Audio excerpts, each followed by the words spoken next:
Di sini ya? Di sini jadi tak bagi So kita pun tak lapak masuk dalam.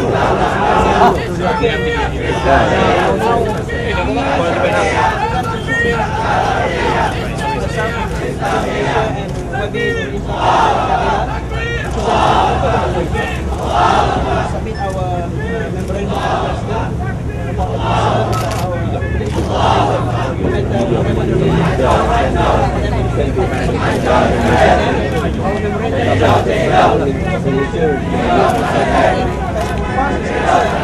we are demanding 5 points to be taken action as possible.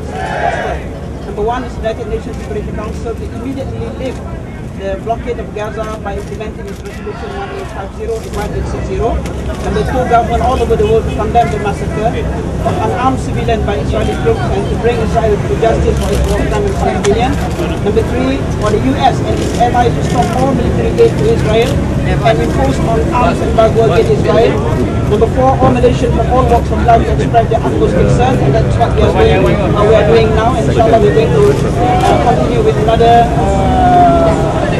gathering here on Friday after Friday prayers. And number five, all people of the world to continue to supplicate and pray for the success of this church.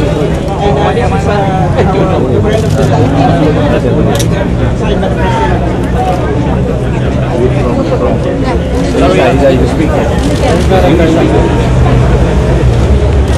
Pertama, atas nama kami semua ahli parlimen, kami menuntut dalam tempoh 48 jam Najib Perdana Menteri harus segera memanggil sidang parlimen khas, kerana dia hanya perlu memberitahu kepada speaker dan speaker akan membuat pengumuman tanpa memberikan apa-apa notis. Sidang boleh dipanggil dan semua ahli parlimen akan menyertai.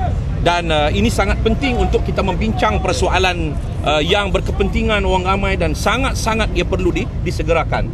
Yang kedua, kita minta dalam tempoh 48 jam, iaitu dalam sidang khas parlimen itu, Najib harus mengemukakan plan menyelamat rakyat Malaysia, khususnya 12 orang yang saya percaya sedang berada dalam tahanan di Haifa, berada di Haifa. Perlu ada satu plan penyelamat dan kami ingin berkongsi dengan kerajaan untuk memukakan cadangan dan pandangan tentang plan penyelamat dan juga hal-hal lain yang berkaitan dengan isu tersebut. Yang ketiga, kita minta tidak lebih daripada 48 jam kerajaan mesti menamatkan kontrak dengan syarikat APCO yang diberikan tugas sebagai perunding dan penasihat kepada kerajaan.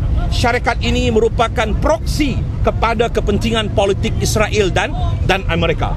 Yang keempatnya ialah kita minta jika terdapat apa-apa urusan perdagangan yang saya dimaklumkan ada urusan-urusan perdagangan sama ada melalui syarikat ataupun kerajaan dengan kerajaan, mesti dihentikan dengan Israel ini, mesti dihentikan.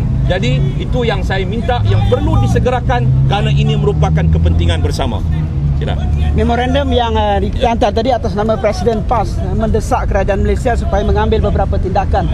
Antara tindakan tersebut adalah supaya mendesak PBB dan OIC supaya bersidang segera dan memberikan tekanan kepada Israel dan juga kepada Amerika. Seperti mana yang kita sedia maklum, Amerika sebagai sekutu utama Israel yang telah banyak membantu dan berdiam diri dalam konteks ininya dalam isu yang berkaitan dengan hak asasi manusia, pencabulan terhadap undang-undang antarabangsa, pencabulan terhadap satu peraturan yang cukup jelas dalam praktis dunia antarabangsa. Tapi seperti mana yang kita telah lihat bahawa Amerika tidak menyatakan pendiriannya secara tegas dalam hal tersebut.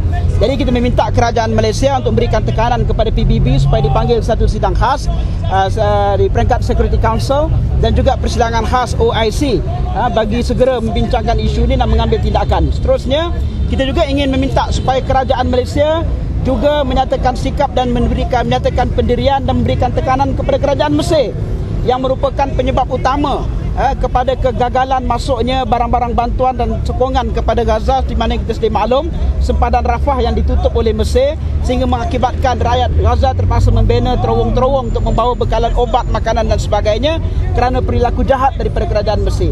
Dunia harus mengutuk Mesir, Malaysia harus mengutuk Mesir, dan kita juga ingin mencadangkan supaya Malaysia memutuskan mungkin hubungan diplomatik dengan Mesir, mengambil tindakan yang sewajarnya terhadap tindakan yang telah dilakukan oleh mereka ini. Hidup kesejahteraan, hidup perjuangan, hidup Palestin, tumbang Zionis, tumbang Israel,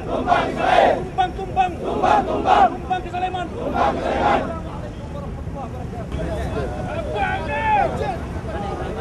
Hamas, hancur, Zionis, hancur,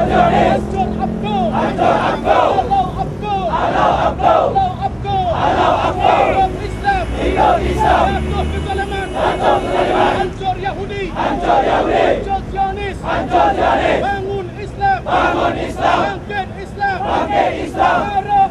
Mara Islam. Islamiyah, daulah, Islamiyah, Nasyatiyah, Salafiyah, Islamiyah.